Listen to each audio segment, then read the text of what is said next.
So ఒక ఒక hit cinema అయినా లేదంటే యావరేజ్గా ఆడిన ఒక పెద్ద హీరో సినిమా అయినా కూడా ఇది బాగా ఆడింది అని ఎక్కువ డేస్ పోస్టర్స్ పెడుతుంటారు, అలానే సక్సెస్ మీట్లు అలా చేస్తూ ఉంటారు. But at the same time ఇంత కలెక్షన్ వచ్చింది అని మనం విన్నా కూడా ఇక్కడ డిస్ట్రిబ్యూటర్స్ మాకు జరిగినంత రాలేదు, పలానా రీజియన్లో రాలేదు, ఈ ఏరియాలో మేము లాస్ అయిపోయాం అని వింటూనే ఉంటాం.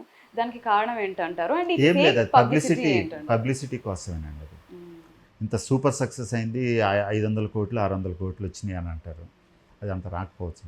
ఫైనల్గా అంటే నేను ఇవన్నీ మన నేను వాళ్ళ ఫైనాన్స్ మ్యాటర్ మనం మాట్లాడకూడదు. కానీ ఒక ఏదైనా పెద్ద సినిమా వచ్చింది అనుకోండి, 1000 కోట్లు కలెక్ట్ చేసింది అంటారు. ఆ 1000 కోట్లు ఏంటి, గ్రాసు, షేరు, ఇట్లాంటివన్నీ రకరకాల ఇది ఉంటుంది కదా. ఫైనల్గా వచ్చేటప్పటికి మళ్ళీ వాళ్ళు పెట్టిన ఎంత పెట్టుబడి ఉంటుందో అయ్యానండి. ఇప్పుడు థియేటర్స్లో కలికి 8000 థియేటర్స్ రిలీజ్ అయిందండి. 8,000కి రెంట్స్ కట్టాలి కదా, అది మెయింటైన్ చేయాలి కదా, గవర్నమెంట్ ట్యాక్స్ కట్టాలి కదా. ఇవన్నీ తీసేస్తే ఏముంటుంది, కలెక్షన్ మాత్రం 1000 అంటారు. అదే సినిమా ప్రొడ్యూస్ చేశారనుకోండి 600 కోట్లు ఏదో అన్నారు.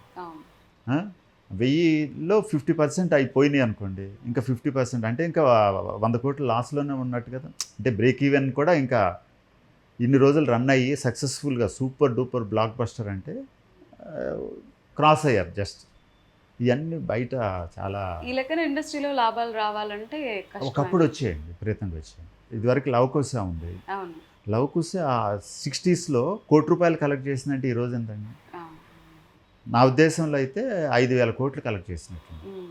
బళ్ళు కట్టుకుని వచ్చాయి. అప్పుడు థియేటర్స్ తక్కువ కాబట్టి, అంటే క్యాలిక్యులేషన్స్ వచ్చేటప్పటికి అట్లా ఇది ఉంటుంది. కానీ అసలు మీరు నన్ను ఒక యాక్టర్గా నేను ఇక్కడికి వచ్చాను, మీరు నన్ను డిస్ట్రిబ్యూషన్, ప్రొడక్షన్ వీటి అంటే గురించి మీరు అన్ని వాటిలో ఉన్నారు కదా సార్. అంటే ఒక యాక్టర్గా, ఒక ప్రొడ్యూసర్గా ఒక అనుభవం ఉంది. అట్ ది సేమ్ టైం అప్పటి నుంచి ఇప్పటి వరకు ఉన్న ఆర్టిస్టులతో వర్క్ చేయడం కానీ, డైరెక్టర్స్తో వర్క్ చేయడం కానీ, సో మీకు ఆ ఎక్స్పీరియన్స్ ఉంది.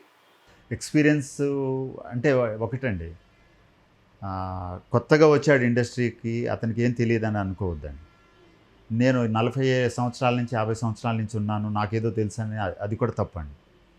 ఇప్పుడు ప్రజెంట్ జనరేషను ఎంత ఫాస్ట్గా ఉన్నారని అంటే, ఏదన్నా విషయం కావాలి, ఏదన్నా ఒక విషయం గురించి తెలుసుకోవాలని అంటే within seconds they can tell anything అండి.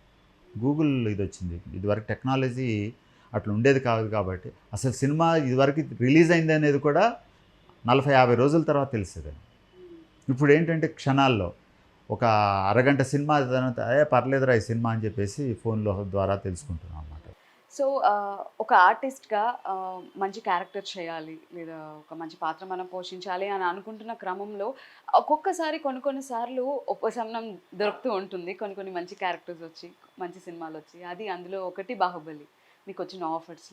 So Baahubali is a biggest achievement అని మీరు చెప్పడం విన్నాను చాలా సందర్భాల్లో. Baahubali not only for me అండి. బాహుబలి సినిమా అసలు అన్ఎక్స్పెక్టెడ్గా అనుకోకుండా నాకు కొంతమంది సహాయం వల్ల, వాళ్ళ సపోర్ట్ వల్ల నేను దాంట్లో యాక్ట్ చేయగలిగాను. అంతకుముందులో నాకు రాజమౌళి గారు పరిచయం ఉన్నారు. కానీ ఆయన ఆ సందర్భంలో కూడా అన్నారు, నేను ఇన్ని సినిమాలు తీశాను ఎప్పుడు వచ్చి కలవలేదని. అంటే ఆఫీసులకు వచ్చి ఆ క్యారెక్టర్ కోసం ట్రై చేస్తుంటే ఎన్నోసార్లు అవమానం జరిగింది సార్, అందుకని భయం వేసి రాలేకపోయానని చెప్పేసి నేను అన్నాను. తర్వాత అనుకోకుండా ఆ క్యారెక్టర్ ఒకటి నాకు దక్కిందండి. ఆయన రాజమౌళి గారు లాంటి గొప్ప డైరెక్టర్ దగ్గర చేతిలో పడటం, ఆయన ఆ స్టైల్ తెలుసు నాకు. ఆయన పార్ట్ అంటే సింగిల్ పార్ట్ అనుకున్నాం, కానీ అది అదృష్టం కొద్దీ 2 పార్ట్స్ అయిందండి. అంటే నేను ఒక సినిమా ఆయన డైరెక్షన్లో చేయాలన్న అదృష్టం కలిగింది అన్న అంటే ఆనందంలో ఉన్నాను. ఆయన 1+1 ఇచ్చినట్టుంది. So one way I'm lucky in that అండి. అండ్ పార్ట్ 1, పార్ట్ 2లో ఒక మేజర్ రోల్ ప్లే చేయడం అండ్ 2 వర్షన్స్ మేజర్ ఉంటాయి ఏం కదా, కాదండి, గెటప్ నుంచి. మేజర్ అని కాదు కానీ but one of the important ఇదండి. ఇటు తమన్నా గారితో వర్క్ చేశారు, అటు అనుష్క గారితో వర్క్ చేశారు. ఎలా ఉంది వాళ్ళిద్దరితో వర్క్ చేయడం? అంటే రాజమౌళి గారి దగ్గర ఏ ఆర్టిస్ట్ అయినా కానీ అక్కడ అదొక ప్రపంచం అండి. సూపర్ ఇది ఉంటుందన్నమాట. రిసీవింగ్ అట్లా ఉంటుంది. తర్వాత కో ఆర్టిస్టులు కూడా అంత సిన్సియర్గా సీరియస్గా వర్క్ చేస్తారు. సీరియస్గా వర్క్ చేయలేదని అంటే ఆయన అసలు ఊరుకోరండి. ఎంజాయ్ చేయండి. షార్ట్ జరిగేటప్పుడు మాత్రం వెరీ సీరియస్ అండి క్యారెక్టరైజేషన్లో. బయటికి వెళ్ళిన తర్వాత ఆయన అన్ని ఏర్పాట్లు చేస్తారు. హ్యాపీగా అసలు టీ తాగుతారా, కాఫీ తాగుతారా, ఇవన్నీ అసలు జనరల్ అన్ని అరేంజ్మెంట్స్ ఉంటాయండి. చాలా వండర్ఫుల్ అండి. అదేంటంటే మన ఏ ఆర్టిస్ట్ అయినా కానీ ఆయన దగ్గర జీవితంలో ఒకసారన్నా ఒక్క క్యారెక్టర్ అన్నా చేయాలని కోరిక ఉంటుందండి. ఓకే. అమితాబ్ బచ్చన్ గారు లాంటి వాళ్ళకే అంత ఇది ఉందన్నమాట. అంటే ఆయన ఏదో మాటల సందర్భంలో అన్నట్టు రాజమౌళి అని ఇప్పుడు కల్కిలో నిజంగా అవును. ఎంత గొప్ప క్యారెక్టర్ అండి ఆయన అసలు చాలా.